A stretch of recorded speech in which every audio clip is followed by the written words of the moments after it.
早晨咯，我哋尋晚就係住呢種貨櫃屋仔啊，帶大家睇下周圍嘅環境先。哇，好得意嘅，你有位都可以泊嘅。結果我就泊咗喺呢度啦。一個房間就即係一個貨櫃仔啦，其實面積就真係好細嘅，但係設備方面呢，反而呢就有雙層門嘅雪櫃、微波爐都有嘅。每個房間仲包咗2個叮叮飯嗰類咁嘅食物，所以呢間貨櫃酒店好受當地人喜愛。尤其因為工作需要而穿州過省嘅日本司機，呢個工程車嘅司機小吊雞啊，日式小吊雞，都好多工業用嘅車嘅呢度啦。有一個走啦，離開啦，送完貨可能遠得滯啦，中途喺度過夜。呢度係 reception 嚟嘅，呢邊呢就係洗衣房嚟嘅，我記得係每個貨櫃仔咧都有特別嘅功能嘅。哦，都好乾淨啊，即係好適合啲工友啊。喺揾呢個住宿地方之前呢，其實我連八代呢個城市嘅名都未聽過嘅。正如而家畫面所展示嘅，八代係比較重視農業同埋工業嘅城市。從古代到中世紀，以至到現代，八代呢個地方從來都未做過主角，永遠都係一啲邊緣角色。喺旅遊層面上高，八代都有幾個頗有名氣嘅景點。八代城跡、八代宮，每年11月都有個盛大嘅祭典，係八代廟建祭，即係我哋喺電視見到啲台橋巡遊嗰種啦。中意比較刺激嘅活動呢，仲有一個球磨村急流，可以體驗漂流嘅活動。有機會再見啦，八代，拜拜。自從琴日睇過阿蘇火山之後呢，就俾火山嘅壯觀吸引啊，所以我哋今日呢，亦都決定再去睇火山。今次我哋要去嘅火山呢，就叫新賢岳，位置呢應該喺霧島市附近嘅。由八代去新賢岳車程大概要2個鐘頭，途中遇到道之役呢，就梗係要入去啦。上一條影片就分享咗用唱歌方法嚟抵抗眼瞓啦，今次再分享多個抵抗眼瞓嘅秘技，就係食零食。所以我哋而家就係先買定啲零食，唔係呃水吹啊，真係噶。嗱，又是新手自駕遊啦，你係唔會知道你邊一刻突然間係好眼瞓，而嗰個眼瞓程度係足以令到你斷片1-2秒，生死攸關啊！所以大家一定唔好輕視呢樣嘢。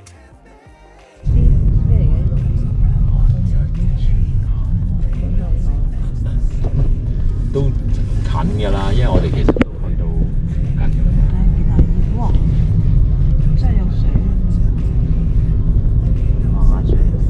去到新賢岳個入口呢，條路就封咗，因為近排呢，新賢岳嗰個火山活動比較敏感啲啊，所以因為個風險問題呢，就唔俾入去。咁我就揾個位置啦，就將 flip 飛上去啦，揾下究竟新賢岳喺邊度啦。飛緊嘅當時呢，就真係唔知邊度打邊度嘅。咁終於後尾翻嚟睇片又先發現呢，原來呢個就係新賢岳個火山口係有啲煙噴出嚟嘅。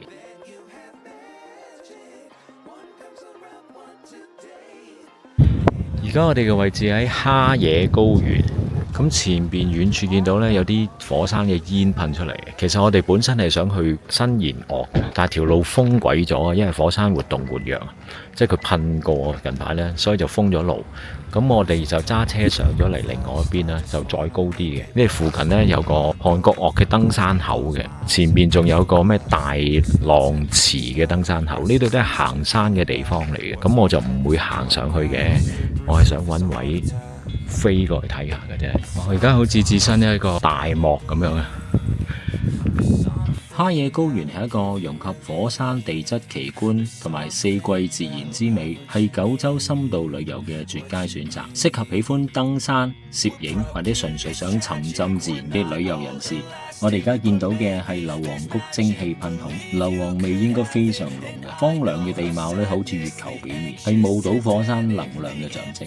大家唔好以為係一幅相啊，細心留意下，蒸汽喺度噴緊嘅。其實我哋呢個位置喺霧島連山嘅中部，海拔有超過1300米高嘅。而家我哋就飛緊去另外一個活火山，佢嘅名字叫曾岳。曾岳係由2個並列嘅火山口組成嘅，主峰同埋副峰相連，個形狀好似古代嘅蒸籠。呢個曾字就係蒸籠嘅意思。而呢2個火山湖呢，一個就係六觀音浴池，細嗰個就係叫白子池。睇個形狀都知，以前佢哋都係火山口嚟嘅。前面呢個呢，就係不動池啦，佢嘅名呢係嚟自佛教嘅不動明王，亦都係一個火山湖口嚟嘅。湖水因為含有豐富嘅礦物質，呈現獨特嘅藍綠色。如果你哋係行山嘅愛好者呢，哈野高原絕對係呢個不容錯過嘅地方。呢度嘅風景靚到爆，你可以自由咁規劃短程嘅環湖路線，或者係登上韓國岳呢啲要一日時間嘅行程。睇完超壯觀嘅景色同埋享受完一日嘅登山體驗，翻哈野高原嘅起點，享受一個舒適嘅溫泉或者粥湯。嫌唔夠喉嘅，甚至乎可以喺附近嘅溫泉酒店住多一晚，聽朝再嚟過。我覺得呢一類嘅旅行方法先至係九州嘅精髓。當然仲有大把人去旅行，只係會在乎可以喺邊度 shopping， 邊度啲嘢好食，邊度有名店或者米芝蓮推介，唔緊要啊！旅行嘅嘢各自各精彩啊嘛。就正如豬頭仔咁，當我用盡我所有嘅方法去欣賞九州嘅世界奇觀，而佢就選擇喺商店裏邊 shopping。我就會揀當地嘅一啲土產去買。呢個唔知咩芽乜鬼嘅茶呢？哇！個職員俾咗個我試啊，哇好飲啊，係煮菜咁樣嘅喎，你溶出嚟我沖水啊，好正啊，我會買咯。呢個係有益嘅，所以我哋一定買咗。呢個我哋都買咗。咁之後仔另外仲買咗唔知呢啲乜鬼垃圾啊，休息室嚟嘅。點解呢？因為好多時行山人士嘅。可能佢行完山咧，翻嚟呢度聚集咧，成班人咧，咁我哋好輕鬆咁喺度嘆下，好悠閒嘅喺度。呢邊係俾放小朋友嘅，即係啲家長可以擺低小朋友喺度咧，等佢自生自滅，然之後自己就去行山啦。一個咁大嘅環境，但係都可以保持咁靜。係啊，如果你諗下呢度係都好多大陸遊客嘅，係一個咩景象？係咁播啲抖音視頻嘅聲喺度，你俾人笑聲啊，好討厭。離開哈野高原，下一個目的地呢，我哋就要去鹿兒島嘅。咁而喺去鹿兒島嘅途中呢，我哋喺 Google Map 裏邊再發掘多一個新嘅景點出嚟。唔單止嚟緊呢個景點，其實新賢樂同埋哈野高原都唔喺我哋嘅行程裏邊嘅。我哋都係臨時喺 Google Map 裏邊揾到出嚟，又覺得咦應該幾有意思，所以先加入行程裏邊嘅。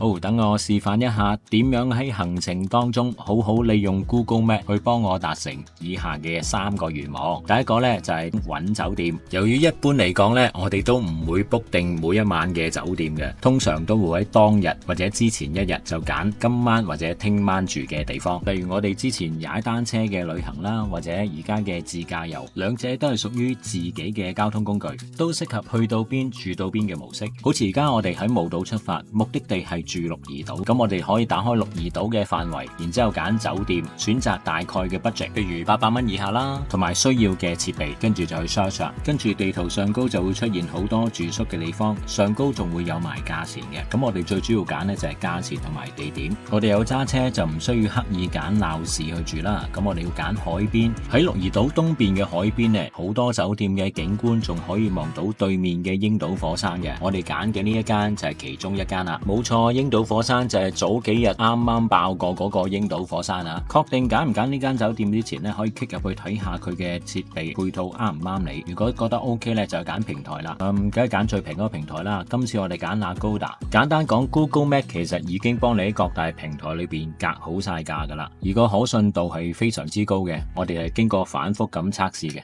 咁樣揀酒店比淨係用1-2個酒店平台去揀呢，方便快捷，揾到符合你需要嘅酒店嘅機率係更加高嘅。跟住落嚟呢，就同大家分享下點樣喺泊低架車之後，利用 Google Map 去幫自己定位泊車位置。因為喺一個唔熟悉嘅地方，如果你泊低架車，跟住周圍去遊覽或者食餐飯翻嚟呢，可能你已經唔記得咗架車泊喺咩位置。呢個都係我哋嘅親身經歷。方法非常簡單，首先點擊你自己當時嘅位置，亦都即係泊車個位置啦。之後咧就有選項噶啦，打開選單，選擇儲存泊車位置。咁喺呢個定位嘅位置就會多咗個 P 字嘅泊車指示。呢個泊車指示係要你自己主動取消佢先會消失。所以就算你走到天腳底咧，呢個 P 字仍然會喺你當初定位嗰個位置上高。想揾翻架車，只要打翻開 Google Map， 揾翻呢個 P 字喺邊度就可以輕鬆揾到啦。最後等我示範一下點樣喺旅途上用 Google Map 輕鬆咁發掘一啲附近嘅景點。首先打開 Google Map， 然後揀景點，同揀酒店一樣，會有好多唔同嘅選項俾你自己選擇，星數啦，是否營業當中啦，相關性等等啦。跟住地圖上高就會出現好多景點啦，唔同嘅 icon 分別係表示唔同類型嘅景點。例如佢個 icon 係一棵樹呢，就可能同自然環境有關噶啦。呢度大家慢慢琢磨，我唔一一講解，因為我都知唔晒啊。而我哋跟住要去呢個景點呢，都係用呢種方法揾出嚟嘅。呢種揾景點嘅方法呢，係真係好有發掘嘅意義嘅。大把地方係冇人喺網上高介紹過，有啲可能交通唔方便啦，有啲可能係獨特到唔夠大路，啲人都唔敢去，唔敢介紹啊。好啦，以上就係 Google Map 除咗導航功能以外，喺自駕遊或者一般旅行上可以幫到大家手嘅地方啦。話咁快我哋就冇島進入咗鹿兒島嘅範圍啦，要嚟呢個 Starland 呢，仲要行一段山路入深山嘅，而且一定要揸車或者搭的士入嚟，因為係冇其他公共交通工具可以到達呢度噶。轉左，Ara，喂，喺條頭前拍個位咁多啊，呢度都得噶啦，唔好扭嚟扭去。全人扭嚟扭去。豬頭仔殺入太空站啊！你要入咩太空站？好在有人開門嘅啫。我會用一個迷你版嘅太空館去形容呢個地方。呢度嘅展品就只有幾個小型天文望遠鏡同埋一個月球嘅模型，另外嘅大部分都係相片嚟噶啦。跟住我哋上咗2樓，我哋嚟到嘅時候得我哋2個參觀者嘅啫。然後我哋欣賞咗一個天幕影院。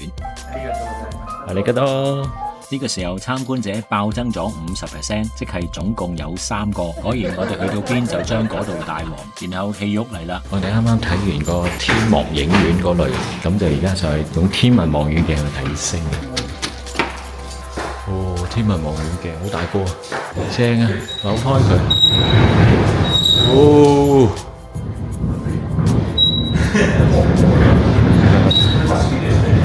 啊！我哋未見過呢啲嘢。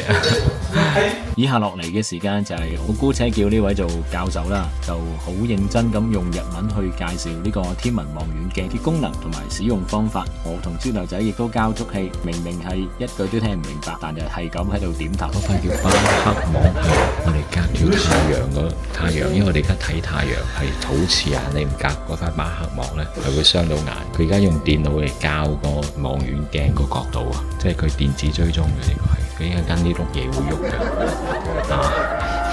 你勁我好似識咁嘅完全。而家佢追蹤緊一個天體，可能係追蹤太陽，因為如果唔係就唔需要嗰塊膜嘅。哇，好勁啊！頭我哋，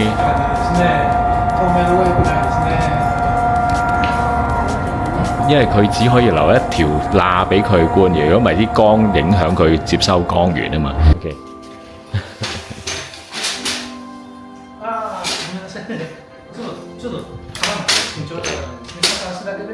豬頭仔而家觀察太陽，係咪太陽啊？係咪好似有啲太陽黑子咁樣？入嚟啦！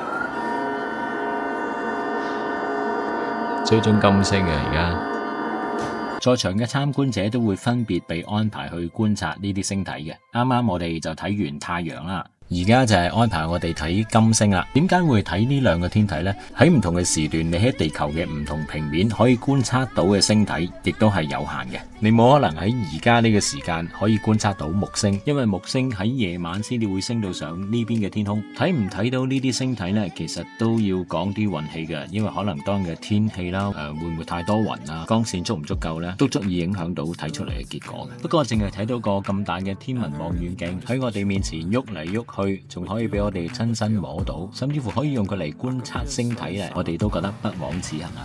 大家經常都可以望到月球大概係咁嘅地貌嘅，但係從來都冇人話俾你聽月球背面係點樣嘅。今日奧丁 BB 就將呢個秘密揭開啦，月球背面就係咁樣噶啦，噔噔噔噔，呢個咪變形金剛基地啦！多謝晒大家。離開呢個咁有趣嘅地方，我哋正式進入鹿兒島。鷹島火山已經悄悄咁出現喺我哋面前啦。嗱，當時佢未爆㗎。我哋尋晚食唔到海壽司啊，今日應該唔使排隊啦。我特登揀晏晝嚟食嘅。我哋瘋狂食啊，要咁少，搞搞錯啊！睇小我。食貴嘢就唔使問我意見㗎啦，我真係冇咩興趣，亦冇錢食。但係如果食平嘢呢，我可以推介你食海壽司，係我食過咁多間平價嘅回轉壽司最好食嘅一間。我哋而家喺鹿兒島嘅中央站啊 ，JR 嘅中央站。呢個塔都幾得意喎，有啲似呢個東京鐵塔啊！我哋要坐呢個摩天輪，然之後去對面伊岸。嗱，我哋嚟到6樓摩天輪嗰頭，500 yen 一個。係啦，買咗2張飛。我同豬頭仔對摩天輪呢係毫無抵抗力嘅，只要見到呢都會千方百計用盡方法去搭嗰個摩天輪。今次我哋坐呢個摩天輪呢喺鹿兒島嘅市中心嚟嘅，佢可以360度睇到全個鹿兒島市，仲可以遠眺對面海嘅櫻島火山。櫻島實在好搞笑啊！點都係點上，啱啱有嚿雲遮住嗰下好笑嘛。我嚟咗九州咧，第4日咧，第一間我哋見到嘅 Second Street， 仲要係我哋特登揾嘅。嗱，我應承咗大家要介紹下 Second Street 究竟係一啲點樣嘅鋪頭嘅。呢個係一個好強烈嘅日本二手文化，或者叫環保文化啦。主要都係衣物，因為呢啲嘢咧，人係買得最多嘅。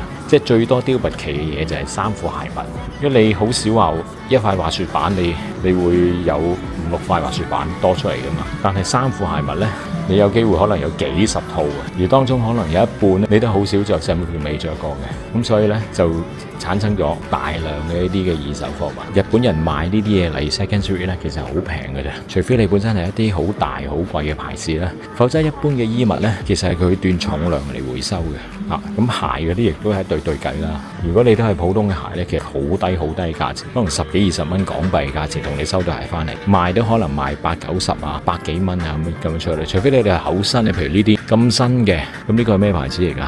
我唔識啊。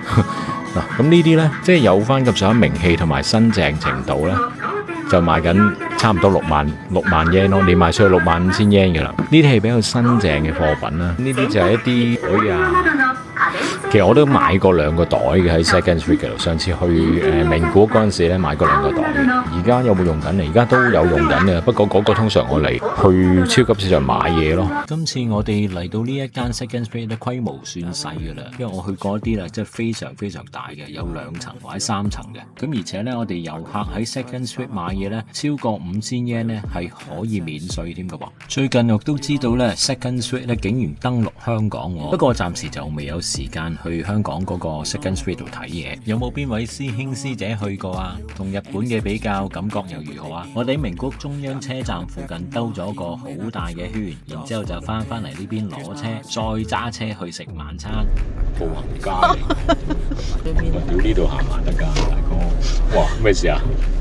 好慌張喎！而家我唔使，後邊嗰個跟住你嘅你哋。大佬帶我出去啊！我應該有車㗎，呢啲行人面都紅晒。而家我後邊嗰個係咪跟住我入？